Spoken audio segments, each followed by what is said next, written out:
Dövlətimizin başçısına Morava və Dunay çaylarının qovuşduğu məkanda yerləşən qədim qəsr barədə məlumat verildi.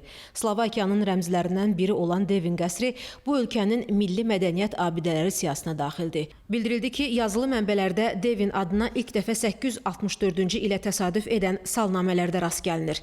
Qəsr 822-907-ci illərdə mövcud olmuş Böyük Moraviyanın tarixində mühüm rol oynayıb.